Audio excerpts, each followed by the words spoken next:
Hello दोस्तों, स्वागत है आपका मेरे चैनल उत्तराखंड नॉलेज हब में। दोस्तों, उत्तराखंड प्रवक्ता स्क्रीनिंग, लोअर पीसीएस और पुलिस के सिलेबस के अनुसार आज हम सामान्य अध्ययन के भारतीय भूगोल की महत्वपूर्ण प्रश्न लेके आए हैं। ये सीरीज का पार्ट 1 है। इस सीरीज में पिछली परीक्षाओं में पूछे गए प्रश्न हैं, वह ये सारे प्रश्न परीक्षा की दृष्टि से बहुत ही महत्वपूर्ण है और यह उत्तराखंड के सभी सरकारी परीक्षाओं व सभी केंद्रीय सरकारी परीक्षाओं हेतु समान रूप से उपयोगी है। तो चलिए दोस्तों, आज का टॉपिक शुरू करते हैं। इसमें पहला प्रश्न है, भारत किस गोलार्ध में अवस्थित है? तो भारत जो है उत्तर पूर्वी गोलार्ध में अवस्थित है। अगला प्रश्न है, क्षेत्रफल की दृष्टि से भारत का विश्व में कौन सा स्थान है? तो क्षेत्रफल की दृष्टि से भारत का विश्व में 7वां स्थान है। अगला प्रश्न है, भारत का अक्षांशीय विस्तार क्या है?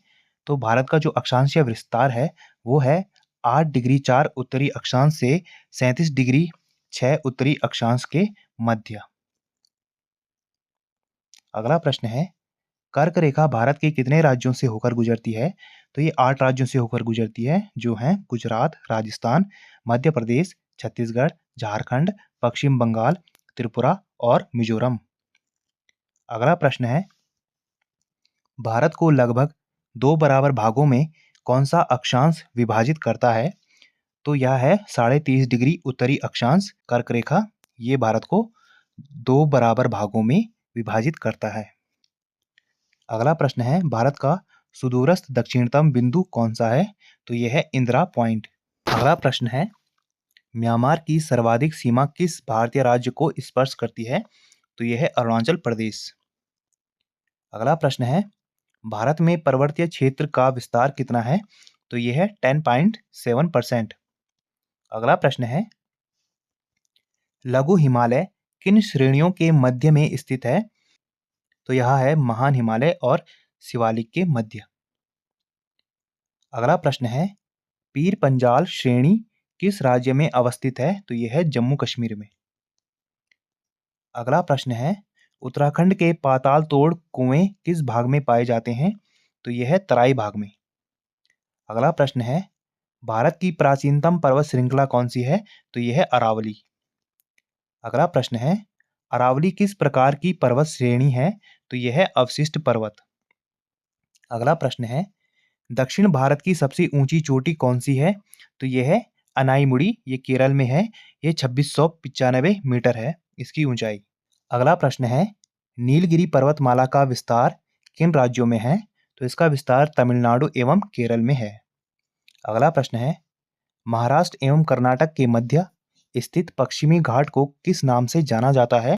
तो इसको कोंकण तट के नाम से जाना जाता है। अगला प्रश्न है, इलायची की पहाड़ियां किन राज्यों के मध्य सीमा बनाती हैं? तो यह केरल एवं तमिलनाडु के मध्य सीमा बनाती है। अगला प्रश्न है, दोस्तों यहाँ पे मिस्टेक से शिवराज हो गया, ये शेवराय था, शेवराय। तो यह प्रश्न है, शेवराय पहाड़ियां किस राज्य में स्थित हैं? तमिलनाडु में। पूर्वी घाट और पश्चिमी घाट परस्पर नीलगिरी पहाड़ियों पर मिलते हैं। दोस्तों, जो पूर्वी घाट है और पश्चिमी घाट ये नीलगिरी की पहाड़ियों पर मिलते हैं। अगला प्रश्न है, भारत की सर्वोच्च पर्वत चोटी कौन सी है? तो भारत की जो सर्वोच्च पर्वत चोटी है वो है K2, इसे गॉडविन आस्टन कहते हैं। ये 8611 मीटर ऊंची है। अगला प्रश्न है, माना दर्रा उत्तराखंड को किससे जोड़ता है? तो ये तिब्बत से जोड़ता है। अगला प्रश्न है, अरावली श्रेणी का उच्चतम पर्वत शिखर कौन सा है? तो यह है गुरु शिखर। ये 1722 मीटर ऊंचा है, जो कि कहाँ है? राजस्थान में। अगला प्रश्न है, पालघाट दर्रा किन पहाड़ियों के मध्य स्थित है? तो ये नीलगिरी और अन्नामलाई पहाड़ियों के मध्य स्थित है। अगला प्रश्न है, नाथुला दर्रा किस राज्य में स्थित है? तो ये सिक्किम में स्थित है। अगला प्रश्न है, रोहतांग दर्रा किस राज्य में स्थित है? तो ये हिमाचल प्रदेश में स्थित है। अगला प्रश्न है, दंडकारण्य क्षेत्र कहाँ अवस्थित है? तो यह है आपके छत्तीसगढ़ एवं उड़ीसा के मध्यवर्ती भाग में। अगला प्रश्न है, किस राज्य की तटीय सीमा सबसे लंबी है? तो गुजरात की है। ये 1214.7 किलोमीटर लंबी है। अगला प्रश्न है, भारत के कितने राज्य समुद्री तट रेखा से संलग्न हैं? तो 9 राज्य हैं और 4 केंद्र शासित प्रदेश हैं जो कि समुद्री तट रेखा से संलग्न हैं।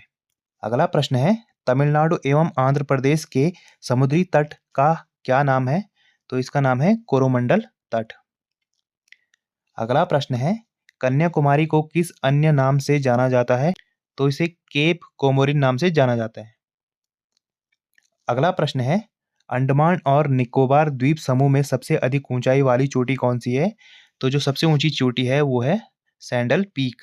अगला प्रश्न है, भारत का कौन सा द्वीप समूह परवाल निर्मित है? तो लक्षद्वीप है जो परवाल निर्मित है। अगला प्रश्न है, भारत एवं श्रीलंका के मध्य कौन सा द्वीप स्थित है?